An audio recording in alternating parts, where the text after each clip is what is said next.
سنیچر 28 فروری رمضان المبارک کے وسط میں امریکہ اور صہیونی حکومت کے ایک حملے میں امام خامنئی شہید ہو جاتے ہیں، ایسے عالم میں کہ وہ ان بعض بادشاہوں اور لیڈروں کے برخلاف جو فرار ہوتے ہوئے یا پھر ذلت کے ساتھ مارے گئے میدان میں ڈٹے ہوئے تھے اور اپنی ذمہ داری نبھا رہے تھے۔ وہ نہ کسی پناہ گاہ میں تھے اور نہ ہی میدان سے دور تھے، مغربی میڈیا کی اس تصویر کشی کے برخلاف کہ وہ پناہ گاہ میں چھپے ہوئے ہیں۔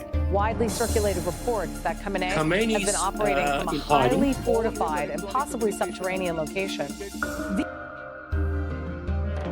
یہ مغربی میڈیا کی پہلی تعریف نہیں تھی۔ برسوں تک مغربی میڈیا نے ان کا ایک مسخ شدہ چہرہ دکھانے کی کوشش کی تھی، تاہم وہ حقیقت میں کیا تھے؟ آخری سانس تک۔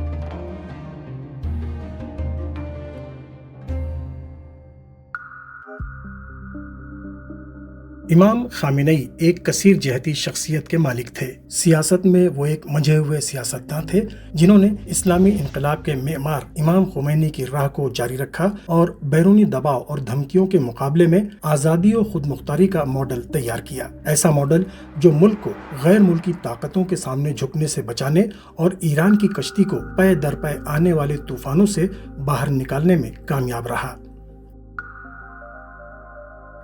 لیکن صرف یہی پوری بات نہیں ہے، سیاست کے ساتھ ساتھ وہ ایک دانشور، روحانی اور حکیم لیڈر تھے، ایسی شخصیت جس نے حکمرانی کے بارے میں مشرق و مغرب کی پیروی کے بجائے دنیا کے سامنے ایک مختلف ماڈل پیش کیا۔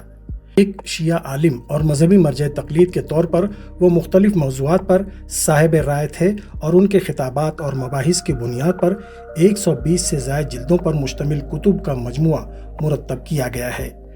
فلسطین سے لے کر فارسی ادب تک، اہل بیت علیہ السلام کی سیاسی سیرت سے لے کر اسلامی معارف تک، اور اس علمی پہلو کے ساتھ ساتھ وہ ہنری ذوق بھی رکھتے تھے۔ انہیں شعر و شاعری سے لگاؤ تھا اور انہوں نے 6 سے زائد غزلیں کہیں۔ تاہم ان تمام پہلوؤں کے درمیان ایک کلیدی خصوصیت نمایاں تھی: ظلم اور تسلط پسندی کے خلاف ڈٹ جانا۔ یہ پائیداری کوئی عارضی نعرہ نہیں تھا، بلکہ ایک سیاسی اور اخلاقی روش کا ستون تھا۔ منہ زوری کے مقابلے میں ڈٹ جانا، تحقیر برداشت نہ کرنا اور بھاری سے بھاری قیمت چکا کر بھی عزت و کرامت کا دفاع، یہی اصول غیر ملکی دباؤ کے خلاف ان کے رد عمل اور فلسطین کے لیے ان کی مسلسل حمایت میں بھی نظر آتا تھا۔ وہ فلسطین کو محض ایک دور دراز کا علاقائی تنازعہ نہیں سمجھتے تھے، بلکہ اسے اپنے عہد کے ایک اخلاقی اور فیصلہ کن سوال کے طور پر دیکھتے تھے، ایسا معیار جو یہ دکھاتا تھا کہ افراد، حکومتیں اور قومیں واقعی کس مقام پر کھڑی ہیں، یہ جانچنے کا پیمانہ کہ کوئی مظلوم کے ساتھ کھڑا ہے یا ظالم کے، انصاف کو چنتا ہے یا خاموشی کو۔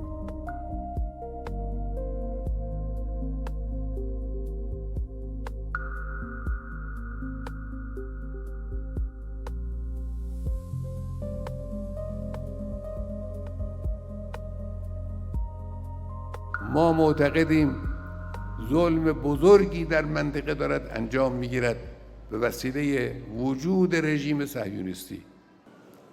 این ظلم باید قطع بشود.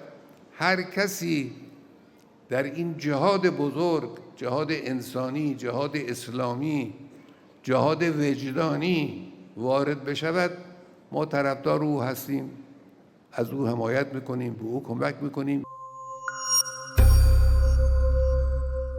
اسی وجہ سے امام خامنئی کی جانب سے فلسطین کی حمایت صرف ایک سیاسی موقف نہیں تھا، بلکہ تاریخ کی درست سمت میں کھڑے ہونے کی ایک نشانی تھی۔ تاہم اس جذبے کو سمجھنے کے لیے نقطہ آغاز کی طرف لوٹنا ہوگا۔ سید علی حسینی خامنئی مرحوم حجت الاسلام والمسلمین الحاج سید جواد حسینی خامنئی کے فرزند، جو اپنے عہد کے علماء اور مجتہدین میں سے تھے، 19 اپریل سن 1939 کو مشہد مقدس میں پیدا ہوئے۔ وہ گھر کے دوسرے بیٹے تھے۔ سید جواد خامنئی کی زندگی بہت سے روحانی پیشواؤں اور دینی علوم کے مدرسین کی طرح بہت سادہ گزرتی تھی، اور اس سادگی نے شروع ہی سے انہیں سختیوں سے آشنا کر دیا اور ان کے اندر ایک محنتی اور مزاحمتی جذبہ پیدا کیا۔ بچپن سے اور پرائمری اسکول ختم ہونے کے بعد وہ دینی طلباء کی دنیا یعنی حوزہ علمیہ میں داخل ہوئے۔ ایک ایسا راستہ جس میں شروع ہی سے نظم و ضبط، مطالعہ اور فکری ڈسپلن ہوتا ہے۔ جوانی میں قدم رکھتے ہی انہوں نے خود کو اس جد و جہد کے درمیان پایا جسے ایران کے سیاسی نظام کو بدلنا تھا۔ یہ نوجوان عالم دین بہت جلد پہلوی حکومت کے خلاف جد و جہد کے فعال مراکز میں سے ایک بن گئے، ایک ایسے ماحول میں جہاں تعاقب اور دباؤ ڈالنا مجاہدت کرنے والوں کے روزمرہ کے کاموں کا حصہ تھا اور تحریک کے پیغام کو منتقل کرنے کی قیمت چکانی پڑتی تھی۔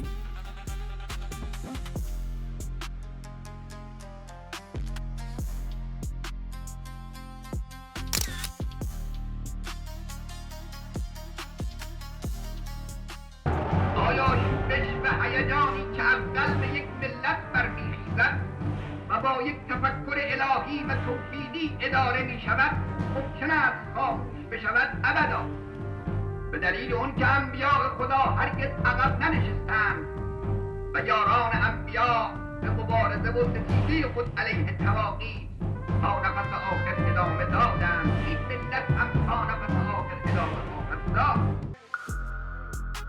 سن 1962 میں امام خمینی کی قیادت میں شروع ہونے والی اسلامی تحریک کے آغاز سے ہی ان کی انتھک محنت آیا ہے۔ وہ ان پہلے لوگوں میں سے تھے جو میدان میں اترے اور 15 سالہ جد و جہد کے دوران ان کی سرگرمیاں 6 بار گرفتاری پر منتج ہوئیں۔ آخری بار دسمبر سن 1974 میں انہیں شاہ کی خفیہ ایجنسی ساواک کے عقوبت خانے یعنی تہران میں واقع انسداد تخریب کاری کی مشترکہ کمیٹی کی جیل میں منتقل کیا گیا، جہاں ان کے بقول انہوں نے قید کے مشکل ترین دن کاٹے۔ 2 متر و 40 در 1 متر و 60. چند وقت اینجا بودی؟ من 8 ماه اینجا. فقط یه چراغ اینجا داشت، اینجا یه چراغ، پشت این همین چراغ، پشت این میله ها، تنها روشنی این سلول از این چراغ بود. اینجا پشت این سلول یک درختی بود که بهار که شد گنجشکا می اومدن اینجا سر صدا می‌کردن و یه وسیله تفریح خیلی خوبی برای ما شده بود وجود این گنجشکا و اینا۔ تاہم مشکل ترین لمحات میں بھی ہار ماننے کا کوئی تصور نہیں تھا۔ ان کا حوصلہ توڑنے کے لیے جیل میں ان کی داڑھی مونڈ دی گئی، لیکن ان کا رد عمل تحقیر کے ماحول کو توڑنے والا تھا۔ ایک مسکراہٹ اور ایک جملہ۔ الحمدللہ کافی عرصہ ہو گیا تھا کہ اپنی ٹھڈی نہیں دیکھی تھی، وہ بھی دیکھ لی۔ جیل کے بعد جلا وطنی شروع ہوئی۔ گھر سے دور گزرنے والے سال، لیکن جد و جہد سے دور نہیں۔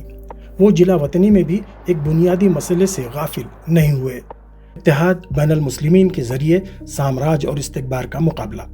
جلا وطنی میں ہی آیت اللہ خامنئی نے شیعہ اور سنی کے آپسی رشتے پر گہری نظر رکھتے ہوئے ہفتہ وحدت کی سوچ کی بنیاد رکھی۔ ایک ایسا ہفتہ جس میں مسلمان مذہبی اختلافات سے قطع نظر ایک ساتھ اکٹھا ہوتے ہیں اور پیغمبر اسلام کی ولادت کا جشن مناتے ہیں۔ یہ اقدام صرف کیلنڈر میں درج ایک مناسبت نہیں تھی، بلکہ عالم اسلام کے لیے ایک واضح پیغام تھا۔ امت مسلمہ کی طاقت و عزت کا راستہ ہمدلی و اخوت کی راہ سے گزرتا ہے۔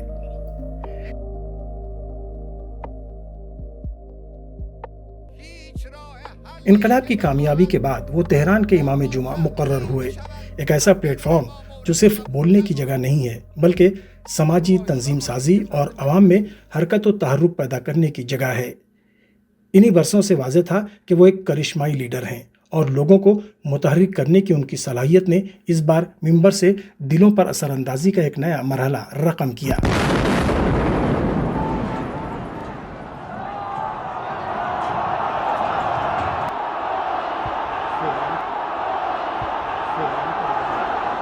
اگرچه دشمن ما یک دشمن ناجوانمرد و خبیثه، اما این یه چیزی نیستش که احتیاج به استدلال داشته باشه.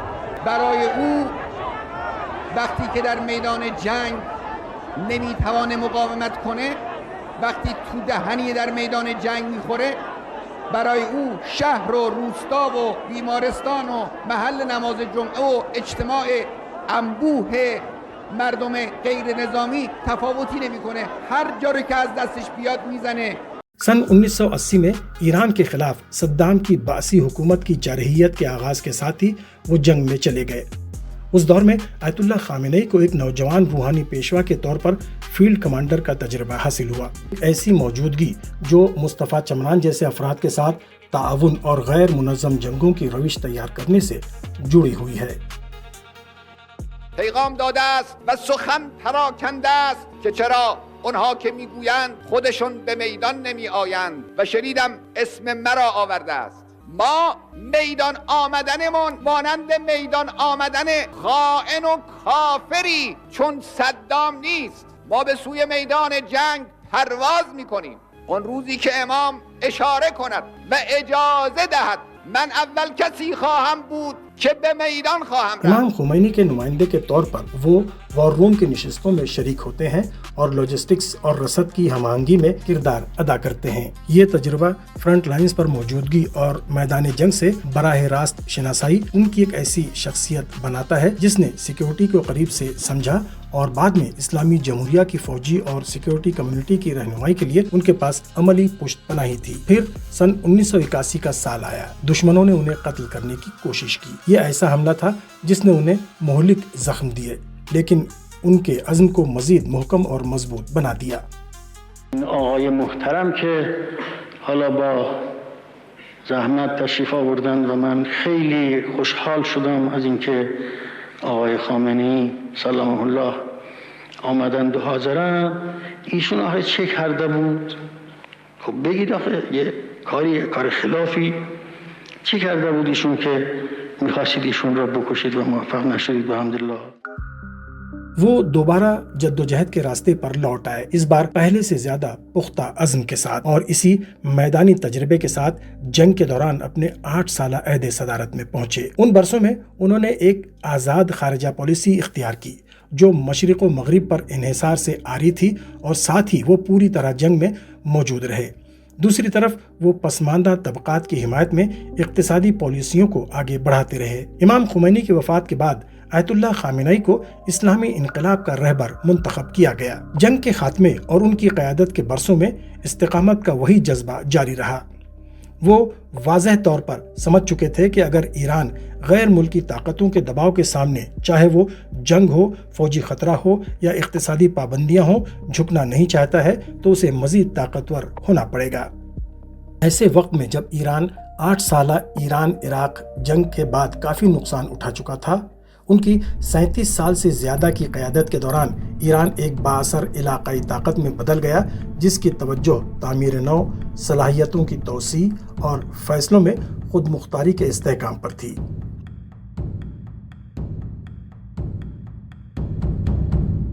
ذات استکباری آمریکا به جز تسلیم چیز دیگه ای را قبول نمیکنه. این همه بدونن علاج خیلی از مشکلات قوی شدنه. کشور رو باید قوی کرد.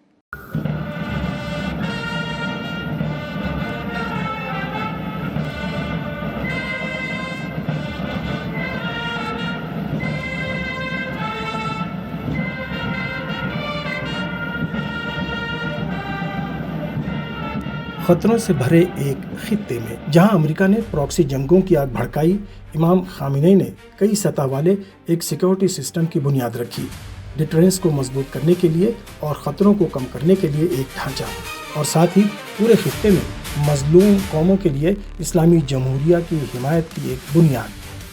اور اس کا نتیجہ ایسی دفاعی اور میزائل صلاحیتوں کا پروان چڑھنا تھا جو مقامی صلاحیتوں پر استوار ہیں۔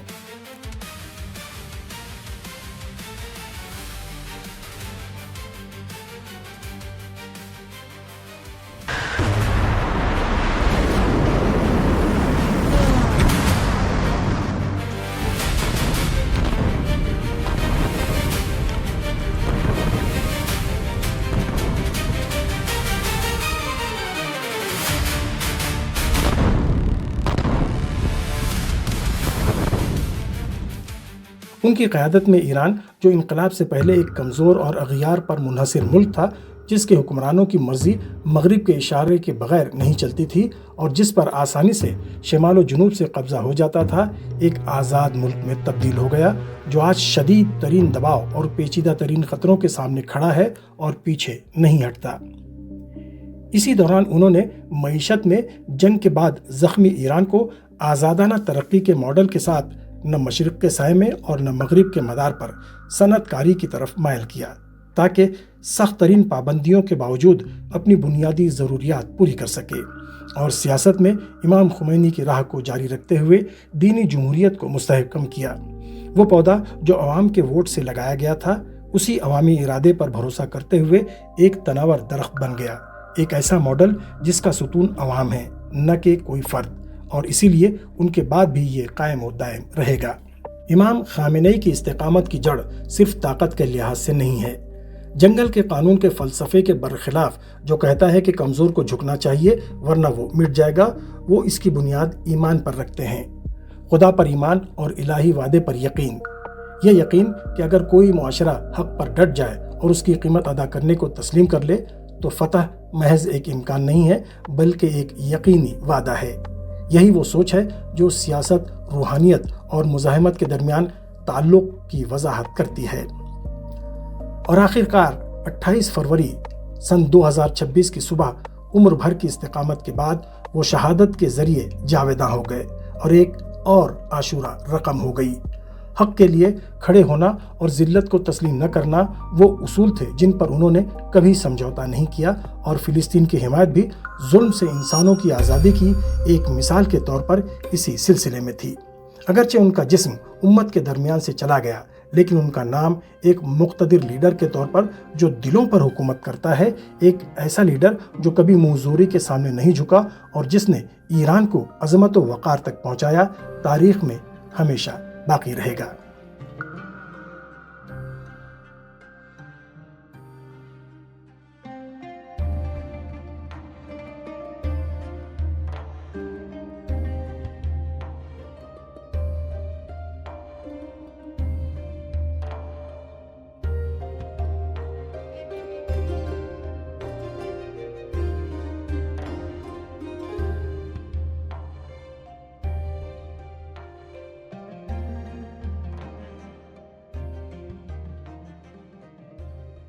امام حسین علیه السلام فرمود مثلی لا یبایع یزید، کسی مثل من با کسی مثل یزید بیعت نمیکنه. ملت ایران در واقع میگن مثل ما، ملتی با این فرهنگ، با این سابقه، با این معارف عالی به سردمدارانی مثل افراد فاسدی که امروز بر سر فارند در آمریکا بیعت نخواهد کرد۔ اور امام حسین علیہ السلام کے راستے میں قربانی، وقار اور ظلم کے سامنے سر نہ جھکانے کے راستے میں امام خامنئی بھی شہید ہوئے، وہ شہادت جو خود استقامت کا ایک آئیڈیل بن جاتی ہے۔ ان کی استقامت نے اسلامی انقلاب کے اس پودے کو جو امام خمینی کے ہاتھوں لگایا گیا تھا ثمر بخش بنایا، اور ایران کے لیے آزادی و خود مختاری کے معنی واضح کیے، اور دکھا دیا کہ امام حسین کی قوم کبھی بھی فلسطین کے عوام کو تنہا نہیں چھوڑے گی۔ شہادت اختتام نہیں ہے، آغاز ہے، ایک ایسے ستارے کی پیدائش ہے جس کا نور زمان و مکان کی سرحدوں کو پار کر جاتا ہے۔ اب وہ نور امت مسلمہ اور دنیا کے حریت پسندوں کے درمیان چمکنے لگا ہے، تحقیر کے خلاف مزاحمت کے لیے اور منہ زوری کے خلاف ڈٹ جانے کے لیے۔